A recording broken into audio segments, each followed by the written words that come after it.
Hello everyone. तो आज हम पढ़ने जा रहे हैं एंटीबॉडी का स्ट्रक्चर, राइट। तो एंटीबॉडी क्या है? अपने आप में एक प्रोटीन है। तो प्रोटीन है, क्या बोलते हैं उसको बोलते हैं इम्यूनोग्लोब्यूलिन, है ना। जो इम्यूनिटी के में इम्यून सिस्टम की प्रोटीन, ग्लोबुलिन प्रोटीन के लिए, ठीक है। तो ये एक प्रोटीन है जो वाई शेप प्रोटीन है। स्ट्रक्चर वाई से मिलता है, इसे वाई शेप प्रोटीन कहते हैं।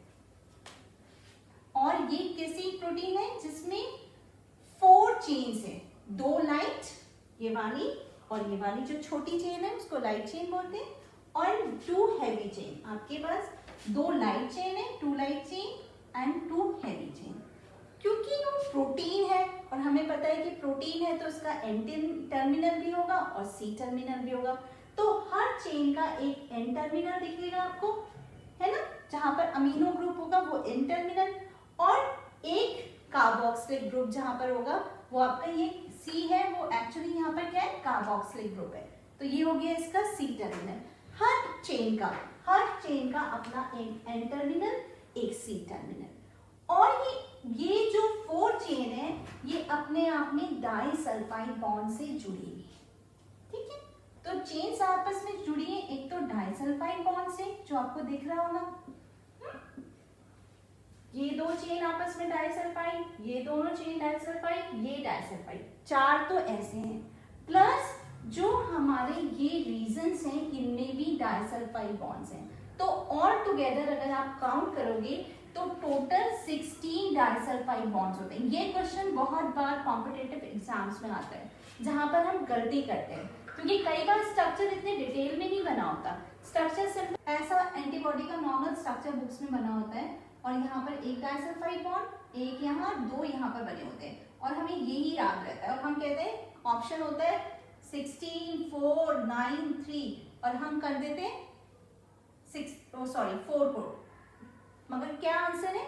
आंसर है 16 या 16 से 19 के बीच में होता है। वो मैं आपको बताऊंगी क्यों मैं ये रेंज बोल रही हूँ आगे चल के, ठीक है। तो इस रेंज में जो होगा वो आपका करेक्ट आंसर है, 16 या 19 के बीच में। तो क्या है, इसके एक तो डाइसल्फाइड बॉन्ड्स हैं इस स्ट्रक्चर में, इसके अलावा कुछ और कोवलेंट बॉन्ड्स हैं जो स्ट्रक्चर की स्टेबिलिटी के लिए रिस्पॉन्सिबल हैं। कौन सी नॉन कोवलेंट बॉन्ड्स? आपके हाइड्रोजन बॉन्ड्स, हाइड्रोफोबिक इंट्रैक्शंस और सॉल्ट इंट्रैक्शंस, ये सारे ऑल टुगेदर इस प्रोटीन के स्ट्रक्चर को स्टेबिलिटी देते हैं, इम्यूनोग्लोबुलिन के स्ट्रक्चर को स्टेबिलिटी देते हैं, राइट। अब हम बात करते हैं इस स्ट्रक्चर, ये स्ट्रक्चर है कैसा। इस स्ट्रक्चर में सबसे पहले जो आपकी लाइट और हेवी चेन है उसको हम डिवाइड करेंगे। लाइट चेन से शुरू करते हैं। लाइट चेन आपकी डिवाइडेड है इक्वल पार्ट में, एक पार्ट है उसका VL और एक है C। V stand for variable region and C stand for constant region, है ना। तो लाइट चेन आपकी वेरिएबल और कांस्टेंट रीजन के बीच में डिवाइडेड है, इक्वली डिवाइडेड है, ठीक है। 110 अमीनो एसिड का आपका वेरिएबल रीजन है, 110 अमीनो एसिड का आपका कांस्टेंट रीजन है, राइट। एक वेरिएबल रीजन है, एक कांस्टेंट रीजन है।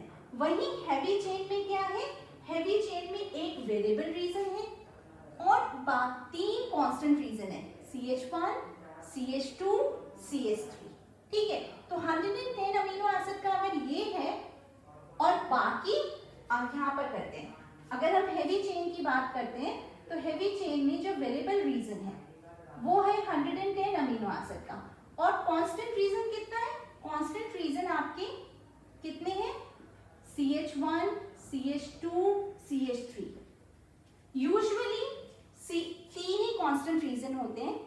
सिर्फ 2 इम्यूनोग्लोबुलिन एंटीबॉडीज ऐसी हैं, M और E, IgM और IgE, जिनमें एक एक्स्ट्रा रीजन है, दैट इज कॉल्ड CH4। यानी कि यहाँ पर ये यहाँ खत्म नहीं होता, कैसा है ये यहाँ पर इस केस में यहाँ पर एक और है, ठीक है। अगर ये CH4 है तो यहाँ पर 2 डाइसल्फाइड बॉन्ड्स ऑन है ना। तो 16 की जगह अब आपका टोटल कितने हो जाएंगे, 16 प्लस 2, तो मैंने बोला था रेंज पूछते हैं कई बार, तो 16 से 19 18 है ना। तो वो केस मगर ये वाला सिर्फ किस में है, आपका G और M में। तो constant region CH1 CH2 CH3 या CH4 से बना है, यानी कि कांस्टेंट रीजन कितना हो सकता है, अगर 110 ये है तो 330 से 440 अमीनो एसिड का हो सकता है, 3 टाइम्स या 4 टाइम्स ज्यादा होता है कांस्टेंट रीजन हैवी चेन में, राइट। इसके अलावा ये एक जो CH1 और CH2 है, इस रीजन में एक रीजन और आता है जिसे हिंज रीजन बोलते हैं। एक्स्ट्रा 6 अमीनो एसिड, 6 से लेके 20 अमीनो एसिड का एक पैच और आता है, मगर ये भी सारे एंटीबॉडीज में नहीं है। सिर्फ 3 एंटीबॉडी हैं जिनमें ये है IgG, IgA एंड IgD। इसमें ये हिंज रीजन है, और हिंज रीजन हमेशा आपको याद रखना है किसके बीच में, CH1 और CH2 के बीच में, ठीक है। ये एक्स्ट्रा जो पैच है ना, ये कुछ नहीं करता, ये क्या हेल्प करता है, ये मोर फ्लेक्सिबिलिटी देता है एंटीबॉडी को, तो इनमें ये एक्स्ट्रा फ्लेक्सिबिलिटी है हिंज रीजन की वजह से, ठीक है, इनमें है, राइट। तो दिस इज योर एंटी। और जो ये बात एंटीबॉडी का स्ट्रक्चर है, इसके अलावा जो ये वाला पार्ट है, ये वो जगह है जहां पर कॉम्प्लीमेंट सिस्टम बाइंड करेगा। कॉम्प्लीमेंट सिस्टम के प्रोटीन यहां पर आके एंटीबॉडी के साथ बाइंड करते हैं, इस रीजन पे CH2 पे। अब बात करते हैं एंटीजन बाइंडिंग पार्ट पे। एंटीबॉडी का मेन काम क्या है कि वो एंटीजन के साथ बाइंड करती है। तो जो एंटीजन के साथ बाइंड करती है, उस एरिया को जो एंटीबॉडी का पार्ट एंटीजन के साथ बाइंड करता है, उसको हम बोलते हैं पैराटॉप।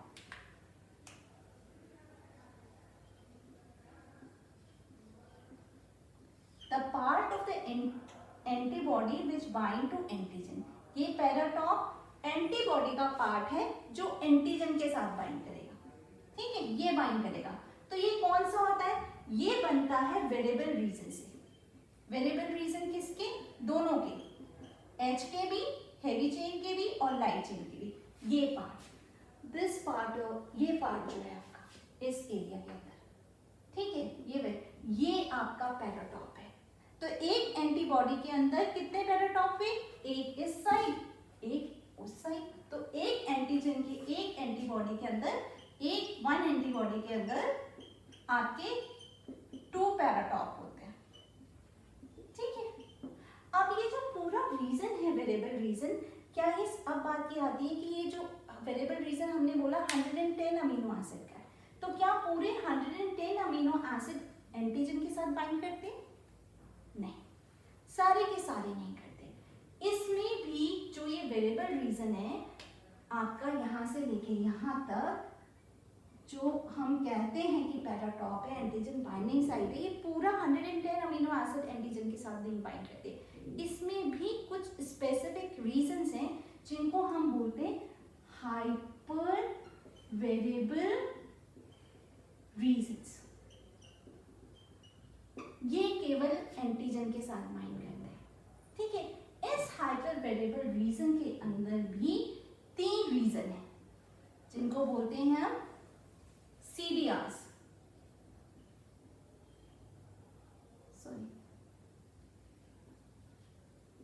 CDR, 3 CDR होते हैं, 1, 2 and 3, ठीक है, 10 अमीनो एसिड ईच।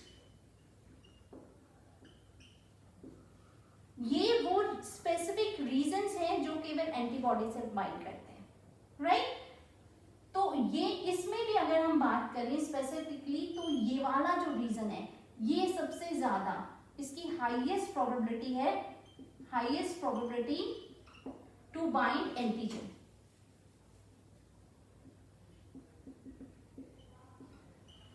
ठीक है, तो 110 के 10 नहीं बल्कि 3 अमीनो एसिड के 3 पैच हैं जो एंटीजन के साथ बाइंड करेंगे। वो जिस एरिया में है उसको बोलते हैं हाइपर वेरिएबल रीजन। तो हाइपर वेरिएबल रीजन कहाँ है? लाइट चेन में भी है, हेवी चेन में भी है। Variable region of both light chain and heavy chain, इन दोनों में एक रीजन है हाइपर वेरिएबल रीजन, जिसमें 3 पैच हैं जिनको हम CDRs बोलते हैं, कॉम्प्लीमेंटैरिटी डिटरमिनिंग रीजन। तो ये रीजन आपके बाइंड करते हैं एंटीजन के साथ। ठीक है, उसमें भी अगर हम बात करें तो CDR वाला जो पैच है वो सबसे स्ट्रॉन्गली एंटीजन के साथ बाइंड करता है, राइट। इसके अलावा जो भी पैराटॉप का रीजन है, मतलब ये अगर पूरा पैराटॉप है, पैराटॉप से माइनस कर दें हम हाइपर वेरिएबल रीजन को, तो जो रीजन बचता है उसको बोलते हैं हम फ्रेमवर्क। उस बचे हुए रीजन को हम बोलते हैं फ्रेमवर्क। बाकी 3 रीजन आपके पैचेस एंटीजन से बाइंड कर रहे हैं, और जो बचा हुआ रीजन है दैट इज योर फ्रेमवर्क। तो पैराटॉप ये है। अगर सिंपल पूछा जाए पैराटॉप क्या है, तो एन टर्मिनल पे वेरिएबल रीजन जो है, लाइट चेन का वेरिएबल रीजन और हेवी चेन का वेरिएबल रीजन, वो पैराटॉप है। डिटेल में जाए तो वो पूरा पैराटॉप नहीं है, मगर उसमें से सिर्फ हाइपर वेरिएबल रीजन है जो पैराटॉप है। उसकी डिटेल में जाए तो वो पूरा हाइपर वेरिएबल रीजन नहीं है, बल्कि उसमें प्रेजेंट ये पैचेस हैं 10 अमीनो एसिड के, जो कि आपके बाइंड करते हैं एक्चुअल में एंटीजन के साथ। उसमें भी बोले तो उसमें CDR3 है जो स्ट्रॉन्गेस्ट बाइंड करता है, rest of the region is framework, right. और ये जो पार्ट है, अब इसको हम ब्रॉड में देखते हैं, तो ये जो पार्ट है आपका, इस पार्ट को अगर हम एंटीबॉडी के स्ट्रक्चर को 2 पार्ट में डिवाइड करें, तो यहां से लेके ये वाला पार्ट जो है इसको हम फैब बोलते हैं, ठीक है। और जो ये नीचे का पार्ट है उसको हम FC बोलते हैं, यहां से लेके यहां तक, दिस इज योर FC, यहां से लेके यहां तक कांस्टेंट रीजन, ठीक है, ये FC है। अब FC क्या है? एक्चुअल में क्या होता है कि एंटीबॉडी, कई बार क्या होता है कि अगर एक आया बैक्टीरिया आ गया, कोई एंटीजन आ गया, पैथोजन आ गया, ये एंटीबॉडी जो सीरम में प्रेजेंट है वो क्या करेंगी, इसको कोट कर देगी। दूसरे कलर से डिनोट करते हैं, ये इसको कवर कर देंगी, सारी एंटीबॉडीज यहाँ पर लग जाएगी। अब ये जब एंटीबॉडी लगेंगी, इसको ऐसे भी नहीं दिखाते और क्लियरली दिखाते हैं, ये लगेगी ऐसे,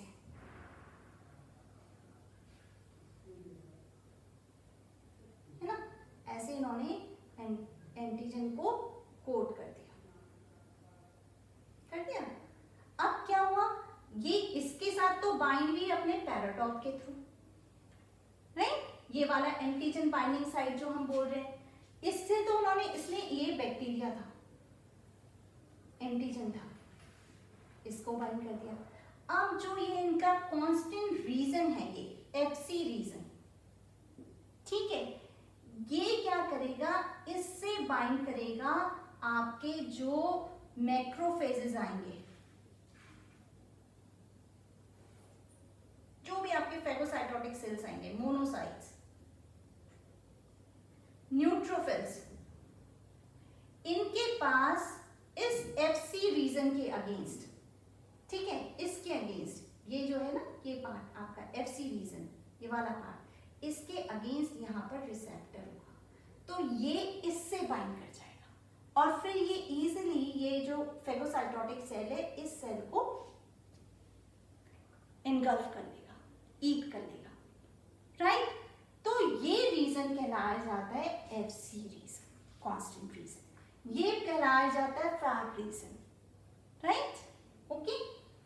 और और एक और टर्म यूज होती है, अगर आप बुक में देखोगे तो मैं आपको एक और टर्म बताती हूँ। ये जो आपका वेरिएबल रीजन तक का पार्ट है, ये तो आपका एंटीजन बाइंडिंग हो गया, है ना। और इसके अलावा जो भी पार्ट बचा है इसको बोलते हैं बायोलॉजिकली एक्टिव पार्ट। आप अगर क्यूबे पढ़ेंगे ऑथेंटिक बुक और उसके स्ट्रक्चर को देखेंगे तो वहां पर आपको दिखेगा बायोलॉजिकली एक्टिव पार्ट। अब इसको क्यों बोला, ऐसा क्यों बोला?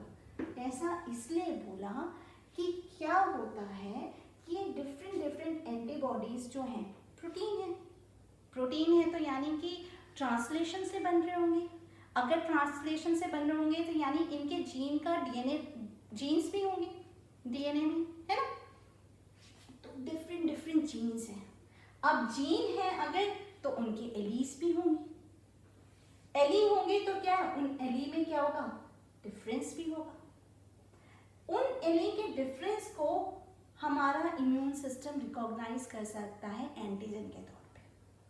यानी कि हम अगर एक है फॉर एन एग्जाम्पल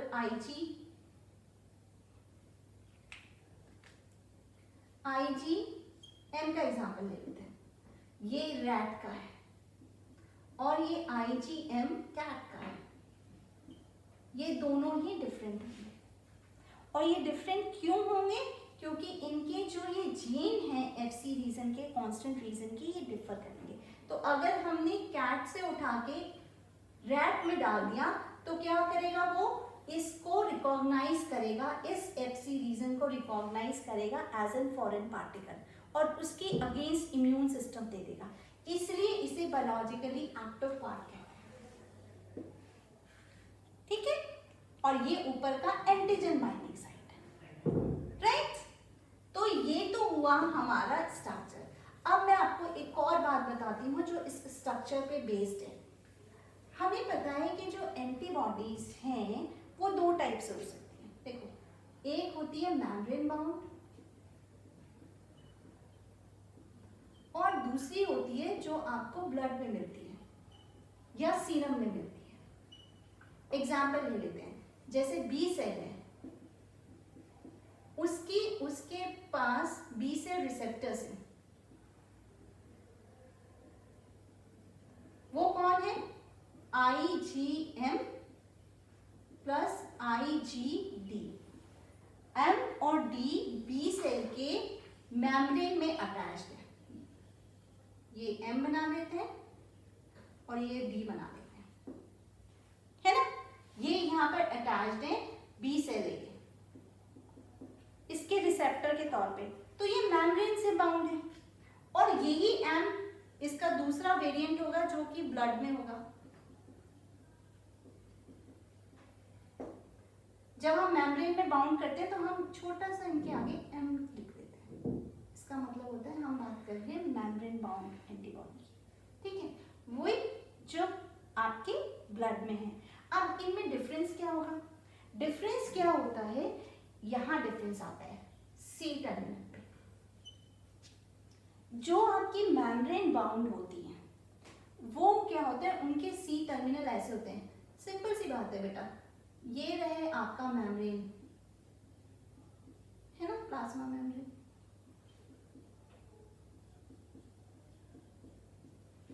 अब इसने अगर मेम्ब्रेन बाउंड है तो यही तो बाउंड होगी। तो क्या होता है कि मैं ऐसे डिनोट कर रही हूं कि ये है और ऐसे। इसका ये जो C है ना, C टर्मिनल, वो एक्चुअल में ऐसे 3 पार्ट में होगा डिवाइड। ये तो हुआ हाइड्रोफोबिक पार्ट, इसको कहते हैं टेल, और ये हुआ स्पेसर एक्स्ट्रा।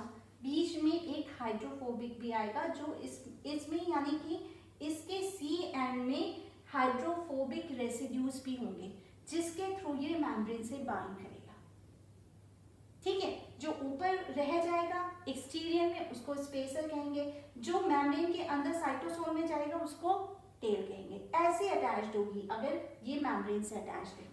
वहीं अगर ये हम सिक्रेटरी की बात कर रहे हैं तो स्ट्रक्चर कैसा होगा, सिंपल। यहाँ पर जो सी टर्मिनल है, सी टर्मिनल में सिर्फ और सिर्फ कैसी होगी, हाइड्रोफिलिक अमीनो एसिड्स होंगे। ये डिफरेंस आता है कौन सी एंटीबॉडी जब मेम्ब्रेन बाउंड बनेगी और कौन सी एंटीबॉडी आपकी ब्लड में रहेगी, सीरम में रहेगी। तो इट डिपेंड्स आपके सी टर्मिनल में कैसी अमीनो एसिड्स हैं। अगर वो मेम्ब्रेन बाउंड है तो डेफिनेटली उसमें एक पैच होगा जो हाइड्रोफोबिक अमीनो एसिड से बना होगा और वो ऐसे अटैच्ड होगा, और वही दूसरी तरफ जो सिक्रेटरी है, जो ब्लड में है, उनमें सिर्फ हाइड्रोफिलिक अमीनो एसिड होगी, राइट। तो as an whole this is your structure of antibody, right. तो यू हैव टू रिमेंबर। अब आपसे क्वेश्चन कई बार आता है कि फैब जो रीजन है वो आपका यूनिवेलेंट है या बाइवेलेंट है। तो फैब क्या है, एक पार्ट, ये एक part antigen binding part Fab है, ये वाला पार्ट, ये पार्ट। तो फैब अपने आप में क्या है, यूनिवेलेंट है। और अगर एंटीबॉडी की बात की जाए तो एंटीबॉडी क्या है, एंटीबॉडी में कितने हैं, 2 फैब हैं। तो एंटीबॉडी क्या होगी, बाइवेलेंट, करेक्ट, ओके। तो सो फार यही आपका बेसिक स्ट्रक्चर है एंटीबॉडी का, जहां आपको याद रखना है। एक बात और, हमें पता है एंटीबॉडी क्या है, अपने आप में एक प्रोटीन है ना। अगर एंटीबॉडी प्रोटीन है तो डेफिनेटली है कि इसके प्राइमरी स्ट्रक्चर होगा, इसका सेकेंडरी स्ट्रक्चर होगा, इसका टर्शियरी स्ट्रक्चर, क्वाटरनरी स्ट्रक्चर होगा। तो जो ये हमारा फंक्शनल एंटीबॉडी है, फंक्शनल एंटीबॉडी होती है क्वाटरनरी, मतलब एंटीबॉडी अपने क्वाटरनरी स्ट्रक्चर में फंक्शनल है। ये बहुत बार क्वेश्चन पूछा जाता है कि एंटीबॉडी का कौन सा स्ट्रक्चर फंक्शनल है, प्राइमरी, सेकेंडरी, टर्शियरी या क्वाटरनरी। क्वाटरनरी स्ट्रक्चर फंक्शनल है। और दूसरी बात, अब इसका जो सेकेंडरी स्ट्रक्चर है वो कैसा है, इसका जो सेकेंडरी स्ट्रक्चर है उसको बोलते हैं, यहां पर लिखते हैं, एंटी पैरेलल बीटा शीट्स। ये इसका सेकेंडरी स्ट्रक्चर है एंटीबॉडी का। ये आपको फॉर एन ऑब्जेक्टिव क्वेश्चंस याद रखना है, ये दोनों पॉइंट्स, कि भाई प्रोटीन है तो सेकेंडरी स्ट्रक्चर है, सेकेंडरी स्ट्रक्चर है तो कैसा है, एंटी पैरेलल बीटा है, और फंक्शनल कौन सा स्ट्रक्चर है, क्वाटरनरी स्ट्रक्चर है, राइट। तो this is the structure of Y shaped immunoglobulin which is called antibody. Hope आपको ये समझ आया हो। कोई क्वेश्चन हो तो आप पूछ सकते हैं on the comment section. Thank you.